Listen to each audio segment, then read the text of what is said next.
Bismillahirrahmanirrahim. Assalamualaikum warahmatullahi wabarakatuh. Alhamdulillah wa syukurillah wassalatu wassalamu ala asrofil anbiya'i wal mursalin wa ala alihi wa sahbihi ajmain.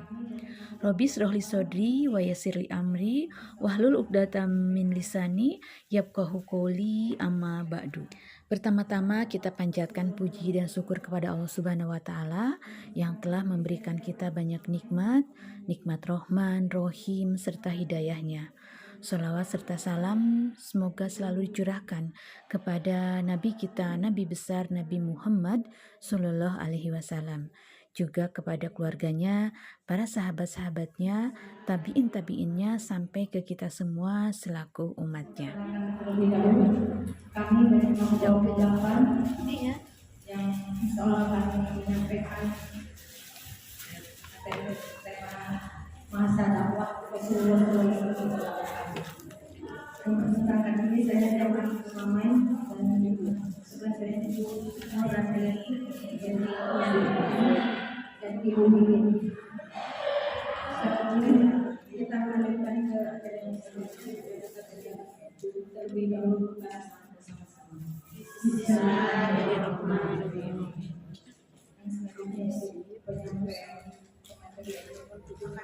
Akan disampaikan tema ini masa dakwah Rasulullah kepada ibu ini.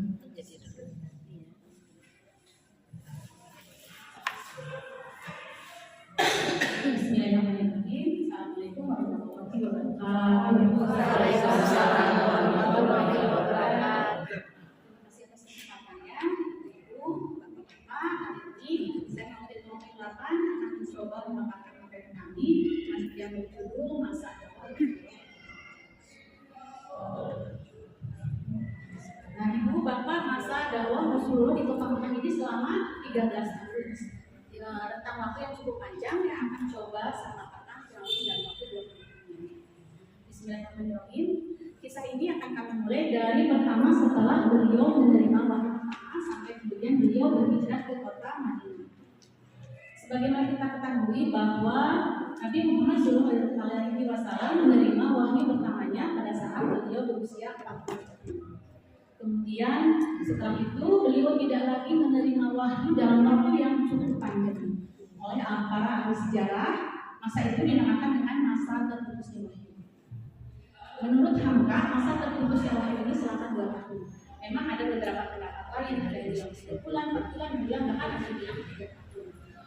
Nah, Ibu Bapak, selama masa terputusnya wahyu ini, Nabi Muhammad merasa gelisah, bingung, mempertanyakan kenabiannya. Apakah seorang nabi? Kalau aku seorang nabi, kenapa wahyu itu tidak ada? Akhirnya untuk mengobati rasa bingungnya, beliau keluar rumah ke padang pasir mendekati buah hiro. Beliau dari pagi-pagi pulang malam hari berharap wahyu itu akan turun. Itu terus berjalan sampai beberapa waktu, sampai pada suatu hari ada yang memanggil beliau, Muhammad, hai Muhammad. Saya ibu di padang pasir yang luas, tidak ada siapa-siapa, tiba-tiba ada yang memanggil nama ibu. Di mana rasanya? Takut ya Bu, sama Nabi Muhammad juga manusia, beliau merasa takut. Beliau lihat sendiri kanan dan belakang tidak ada siapa-siapa. Kemudian beliau mengadahkan pandangannya ke atas. Di sana dia sesosok makhluk yang duduk di antara langit dan bumi, yang saking besarnya sampai hampir memenuhi seluruh pandangan Nabi Muhammad. Beliau pun takut, menggigil, kemudian bergegas pulang ke rumahnya. Sampai di rumahnya beliau meminta istrinya untuk menyelimuti tubuhnya.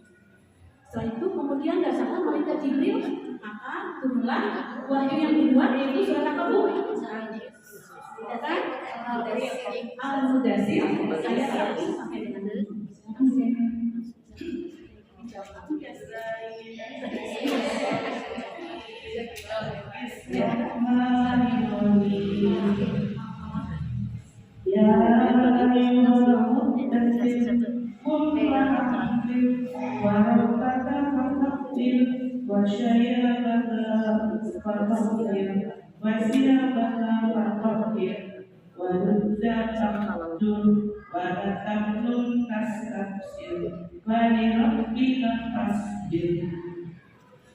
Aku berlindung kepada Allah dari godaan setan yang tersebut dengan nama Allah yang Maha Pengasih lagi Maha Penyayang.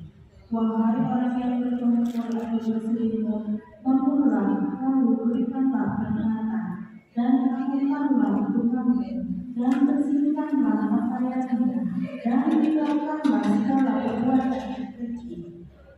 Dan janganlah kau Muhammad memberikan maksud memperoleh balasan yang berlimpah, dan karena Tuhanmu bersabar, Maha benar Allah dengan segala firman-Nya. Sadaqallahul Azim. Nah, Ibu Bapak, jadi inti dari surat Al-Mudaththir ini adalah perintah Allah kepada Nabi Muhammad untuk mulai bangkit dan berilah peringatan. Jadi di wahyu yang kedua ini sudah ada perintah untuk berdakwah. Dakwah ini pastinya merupakan tanggung jawab yang berat dan besar di tengah-tengah kaum masing-masing menyembah berhala yang dipenuhi dengan tradisi-tradisi yang jauh dari jalan ketauhidan. Maka beliau pun berdakwah bahwa metodenya dia adalah metode sir atau secara sembunyi-sembunyi. Maka beliau pun mendakwahi orang yang pertama beliau dakwahi adalah istrinya Sayyidatuna Khadijah.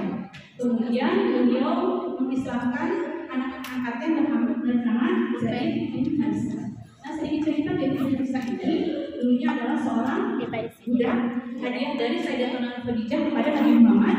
Kemudian beliau merdekakan dan diangkat menjadi nabi. Kemudian orang yang selanjutnya beliau islamkan adalah sepupunya yaitu yang bernama Ali bin Abi Thalib. Waktu itu Ali bin Abi Thalib masih kecil, masih 10 tahun. Jadi perbedaan usia dengan Nabi Muhammad cukup jauh. Kemudian setelah itu beliau mengislamkan sahabat terdekatnya yaitu siapa Bu? Siapa? Abu Bakar As-Siddiq. Setelah beliau Islam, kata beliau bertanya kepada Nabi Muhammad, "Wahai Rasul, setelah ini apa yang harus aku lakukan?" Kata Rasul, "Siarkanlah agama sesuai dengan kemampuan."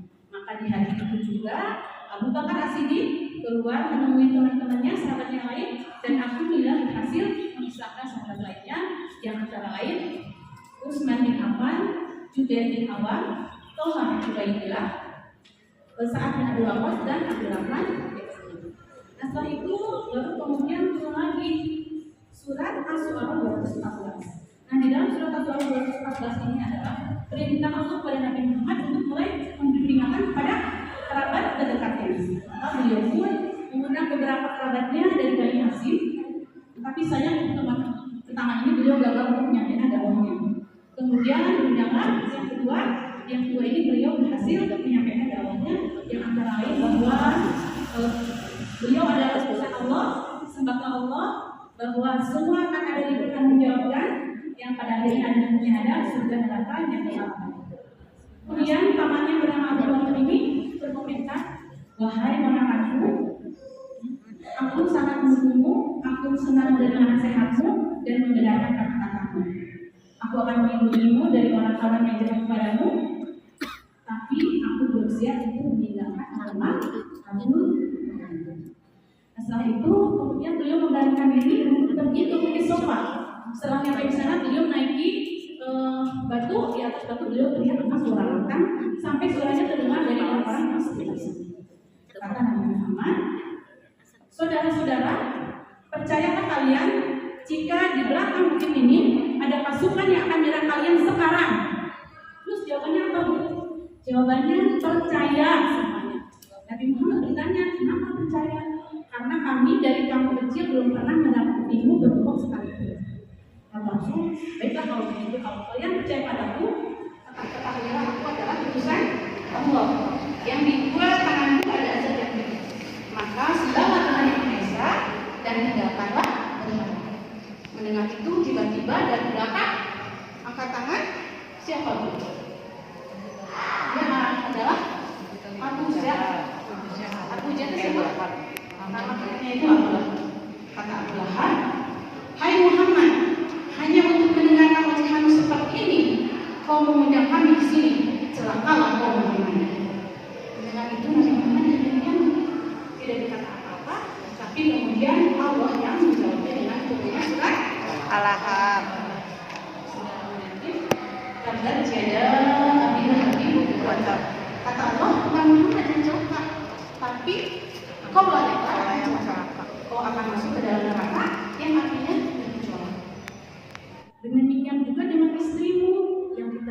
di lehernya ada tali yang terbuat dari serabut.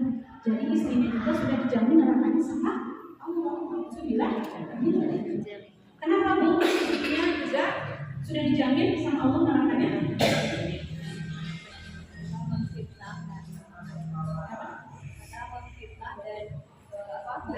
Karena beliau sekongkol dengan suaminya untuk memusuhi Nabi Muhammad SAW. Kemudian setelah kejadian itu semua itu berapa kemudian turun surat Al-Hijr ayat 94. Nah di dalam surat Al-Hijr ayat 94 perintah Allah kepada Nabi Muhammad untuk mulai berdakwah secara terang-terangan. Dakwah secara sembunyi ini selama 3 tahun ternyata hasilnya kurang efektif, yang menganut agama Islam sekitar 50-60 orang. Nah, maka beliau pun memulai dakwah secara terang-terangan. Beliau mendatangi tempat-tempat di mana kaum Quraisy ini berkumpul, di mana kaum Quraisy ini banyak keluar. Kemudian beliau melakukan pendekatan, kemudian mendakwahinya. Nah, di sini mulainya banyak rintangan. Dakwah secara terang-terangan ini selalu mendapat pertentangan dari kaum Quraisy. Bahkan mereka memanggil Nabi Muhammad dengan sebutan-sebutan yang tak pantas. Disebutkan sihir, majnun atau orang gila. Bahkan dakwah yang dia sampaikan akan sebagai dongeng yang di sini melihat perkembangan orang-orang masuk Islam banyak sekali, membuat kaum Quraisy ini merasa gelisah, kesal, marah, memanas. Akhirnya mereka melakukan penyiksaan terhadap kaum muslimin. Ada yang dibakar, ada yang dicambuk, kemudian dijemur dan dikasih makan, dikasih tindihin perutnya sampai batu sama batu. Tapi insya Allah ya kuatnya iman di zaman Rasulullah dan dari iman itu berjamaah. Semoga bisa menjadi satu kepada kita sekarang dan pasangan iman. Setelah itu Nabi Muhammad merasa bahwa sudah tidak aman lagi di Mekah, maka beliau pun menghijrahkan sebagian umatnya ke Habasah yang terkenal dengan dia yang berbeda. Tapi Nabi Muhammad tetap berada di Mekah. Nah setelah itu karena mereka kaum Quraisy ini semakin gerah, maka mereka mendatangi Nabi Abu Thalib pamannya. Kata perwakilan Quraisy ini, wahai Abu Thalib, keponakan anda ini sudah sangat terlalu saleh. Biarkan akan yang mengajarnya atau kamu yang menghentikannya. Hal itu ditolak sama Abu Thalib. Kemudian mereka datang lagi, kali ini tidak negosiasi, tapi langsung ultimatum. Wahai Abu Thalib, kalau kau tidak bisa menghentikan Muhammad, kami siap berperang denganmu. Dengan itu, kemudian selama bulan Abu Thalib ini memanggil Nabi Muhammad. Wahai ponakanku, sesungguhnya kamu sudah datang kepadaku. Janganlah kau bebani aku dengan beban yang aku katakan sebelumnya. Kasihanilah aku dan kasihanilah hidupku. Dengan itu pastinya Nabi Muhammad sangat sedih sekali dan kecewa. Pamannya satu-satunya yang menjawab itu, ternyata mereka Nabi Muhammad ini mengira bahwa beliau sudah tidak sanggup melindunginya lagi. Tapi itu tetap tidak membuat Nabi Muhammad patah semangat dalam berdakwah. Beliau tetap berdakwah lagi sampai akhirnya orang Quraisy ini mengubah strategi dengan kekerasan tidak bisa, akhirnya dengan negosiasi dan kompromi. Negosiasi pertama diminta seorang pemuda yang secara fisik mirip sekali dengan Nabi Muhammad untuk menggantikan Nabi Muhammad. Kemudian Nabi Muhammad diambil untuk dibunuh. Ya, keterlaluan banget ya kan yang Quraisy, sedangkan orang lain untuk diasuh oleh Abu Thalib untuk dikasih makan. Tentu ini membuat Abu Thalib marah. Kemudian negosiasi yang kedua dikirimlah seorang yang pintar di antara mereka yang bernama Ali bin Al-Walid bin Mughirah. Nah, Al-Walid bin Mughirah ini menawarkan kepada Nabi Muhammad seperti biasa, tawarkan harta, tawarkan perempuan mana yang akan dinikahi, jabatan, kedudukan. Hal itu tidak membuat Nabi Muhammad tergoyah. Semua sudah dilakukan negosiasi kekerasan. Akhirnya si kaum Quraisy ini berulah lagi, yaitu dengan pemboikotan terhadap Nabi Muhammad dan keluarganya dari Nasib. Ini ujian terberat bagi Nabi Muhammad dan keluarganya. Jadi pemboikotan itu dilarang jual beli, dilarang berkomunikasi, dilarang menikah. Yang terberat pasti dilarang jual beli ya, karena kan kita hidup kalau makan, sandang masih bisa diabaikan. Jadi mereka itu akhirnya mengungsi ke celah-celah bukit Sofa dengan makanan seadanya. Kadang-kadang ada orang Madinah yang pergi pergi haji ke situ, beli di situ harganya 3 kali lipat. Jadi uang habis terkuras ke situ. Akhirnya mereka tetap bersabar, mereka memperhitungkan segala sesuatunya sampai akhirnya pemboikotan itu selesai. Karena surat pemboikotannya dimakan orang banyak. Nah, setelah itu karena pemboikotannya kadang-kadang keluarganya itu makan, kadang-kadang juga hidup seadanya, tempat seadanya. Akhirnya Abu Thalib dan istrinya Sayyidatul Khadijah ini roboh, sakit dan akhirnya meninggal dunia. Ini pasti merupakan hubungan yang terberat dengan beliau sudah ditinggal ayahnya pada saat kandungan usia 6 bulan ibunya 6 tahun 8 tahun beliau kakeknya, sekarang mamanya satu-satunya dan istrinya yang membelanya, mendampinginya meninggal dunia. Kemudian beliau merasa sudah tidak aman lagi, maka buat aku dan kaum muslimin, maka beliau pun pergi ke Taif yang jaraknya kurang lebih 120 km dari kota Madinah. Dengan harapan di kota Taif ini Muhammad bisa terima ajarannya, tapi itu punya harapan. Nabi Muhammad di sana tidak diterima, bahkan diperlakukan dengan sangat buruk, Bu. Bahkan di sanalah ada kisah yang malaikat menawarkan kepada Nabi Muhammad untuk menimpakan dosa kepada penduduk. Setelah itu kemudian setelah jatuh sejatuh-jatuhnya, sedih-sedihnya, maka Allah mengangkat Nabi Muhammad dengan peristiwa Isra. Setelah Isra Mi'raj ini, Nabi Muhammad balik lagi ke semangatnya, beliau menyusun strategi, berdakwah lagi secara terbuka sehingga Mekah memanas. Mekah mulai bergema. Nah, sebelumnya tuh orang Muhammad itu ke Mekah itu dilindungi oleh Al-Mu'min, salah satu dari petinggi Quraisy. Nah, mereka semakin terpojok nih orang Quraisy itu, apalagi orang-orang Islam semakin banyak. Akhirnya mereka mengadakan pertemuan rapat dadakan yang dihadiri oleh seluruh kabilah kabilah yang ada di kota Mekah, dipimpin oleh Abu Jahal, dan di situ juga dihadiri oleh Iblis yang nyaman menjadi seorang tua yang bijaksana. Rapat pun dimulai, diusulkan bagaimana kalau Nabi Muhammad diasingkan ke tempat yang tidak ada orang mungkin menolongnya, ditolak. Bagaimana kalau Nabi Muhammad kita bunuh, jangan kasih makan, dia akan mati di situ ditolak. Bagaimana kalau kita Nabi Muhammad kita bunuh? Boleh juga katanya. Tapi kalau Nabi Muhammad dibunuh, pasti pengikutnya dan kerabatnya akan menuntut balas. Akhirnya gimana kalau pengikutnya itu yang satu orang, tapi oleh 11 perwakilan 11 kabilah. Akhirnya disepakatilah kapan waktunya? Malam ini, katanya langsung malam juga. Tapi dalam riwayat lain ada yang menyatakan besok malam. Akhirnya sebelum keluar dari ruang ini itu, si Abu Jahal ini tidak pesan kepada yang hadir di situ, jangan sampai ini bocor, ini rahasia. Kalau sampai bocor berarti kalian tidak mendukung program Quraisy akan dibunuh. Mereka pun begitu. Nah, setelah bubar yang namanya manusia, akhirnya berita itu bocor juga dari yang menghadiri, kemudian ke istrinya karena mudah dan gelisah, dari istrinya bertemu dengan tetangganya, dengan temannya. Akhirnya seluruh Mekah mengetahui bahwa nanti malam akan ada pembunuhan. Kalau mereka bocor di bumi, maka Nabi Muhammad mendapat kebenaran dari langit dari Allah melalui malaikat Jibril. Malaikat Jibril kepada Nabi Muhammad menceritakan apa yang terjadi di Jabal Al-Qur atau tempat tadi. Kemudian juga ada perintah untuk mulai berhijrah. Maka kemudian siang itu juga Nabi Muhammad ke rumah Abu Bakar. Padahal itu belum pernah dilakukan, Nabi Muhammad siang-siang pergi ke rumah Abu Bakar. Maka Nabi Muhammad kemudian menceritakan apa informasi yang dia dapat dari malaikat Jibril dan menyusun strategi untuk hijrah ke Madinah. Kemudian beliau pulang lagi ke rumahnya, titip pesan kepada sepupunya Ali bin Abi Thalib. Ali, ini barang titipan, tolong dikembalikan. Dan kamu tidur di tempat tidurku dengan selimutku yang berwarna hijau. Nah, setelah itu, selepas maghrib, Mekah mulai tegang gitu ya.